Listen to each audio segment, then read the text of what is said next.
Okay, I'm Sheriff Mike Chapman, Loudoun County here. I'm here with Assistant Commonwealth Attorney Nicole Whitman and another Assistant Commonwealth Attorney, Jonathan Dickey, and my command staff here to kind of give you what we have so far on the homicide that happened this morning. At about 4:30, we received a call, dispatch call for an argument that was taking place in the 21,000 block of Huntington Square.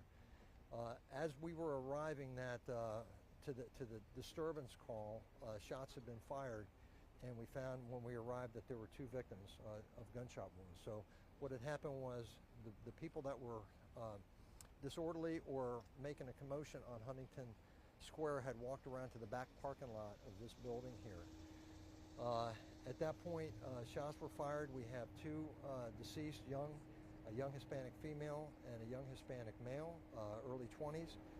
We're still waiting to notify all the next of kin to make sure that they're aware of this. So we don't really have any, we can't release any information as to who they were.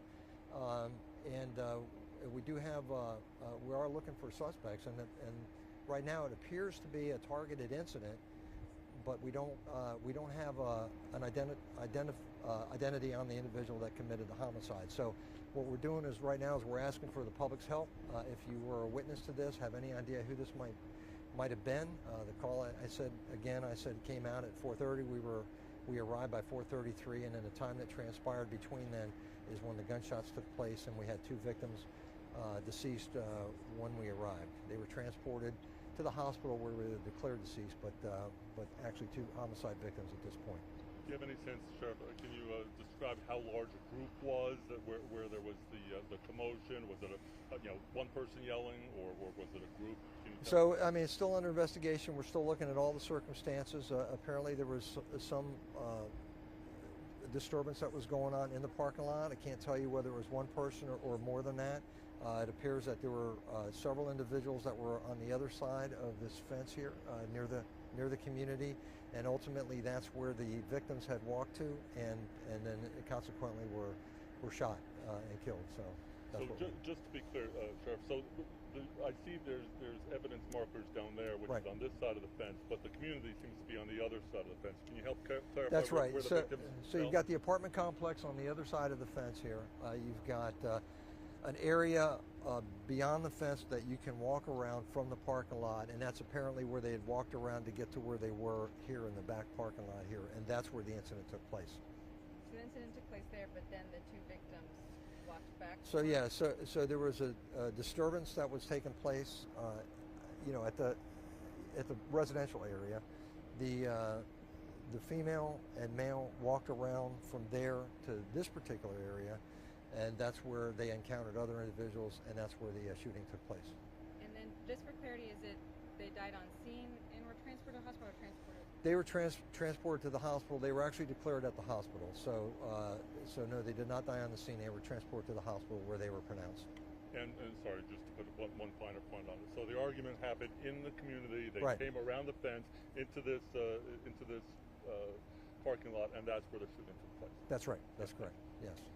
Yeah. Sheriff, any other calls for service in this apartment area or in this cut through? For that particular period of time? Not this in particular, but has this been a problem area? I don't know if I can answer that. Is a problem area? This is not anything out of normal. Okay. Place for us. I'm sorry, not anything. It's a pretty normal place for us. It's not a high crime area, and we haven't seen any kind of recent spree of crimes that have been occurring here in this community. Okay. And also, just how unusual is it to have a double homicide in Loudoun County? It's very unusual. I mean, we've had a couple homicides already this year, which is very unusual for us. We average usually 1 or 2 maybe a year, and now we've had more than that. So it is concerning for sure. Any indication that drugs may have been involved? It's too early to tell. Certainly there was something that prompted that argument, that discussion, and then whatever happened in the aftermath. I can't really say whether it was drug related or related to something else. We're still under investigation. And I noticed there's in the community, obviously there's a lot of parents, small children. What would be your message to them with potential shooters still on the loose? Well, that's my concern. It appears from everything that we see so far that it's a targeted shooting. But it does concern me that we have that person that committed this crime is still on the loose. So that's why we need to have the public help us with trying to determine who this person actually is, and then that way we can kind of go after them and make sure we get that person locked up and behind bars. What about a lookout for there was a report of a lighter or gray colored sedan leaving the area. Is any solid leads on that? No, we're still looking at, there were some cars that are involved in the scenario, but we're still trying to figure out exactly what their role was, so we don't want to put anything out just yet until we know a little bit more. I would assume that these buildings have cameras, so I would assume that you're reviewing those to see whether that might be of any help Of course, and there was the call that we received was from somebody from the apartment complex behind us that alerted us to the argument, and then as we responded, that's in the time it took us to get the call and respond, that's when the shooting occurred. Oh, okay. So And at this time, we're looking for one suspect, like one. We don't know yet. I mean, it appears that there were several people that were on this side of the fence. Don't know who was involved, who did the shooting, but it appears to be targeted in the sense that it appears that the victims and the suspects were familiar with each other.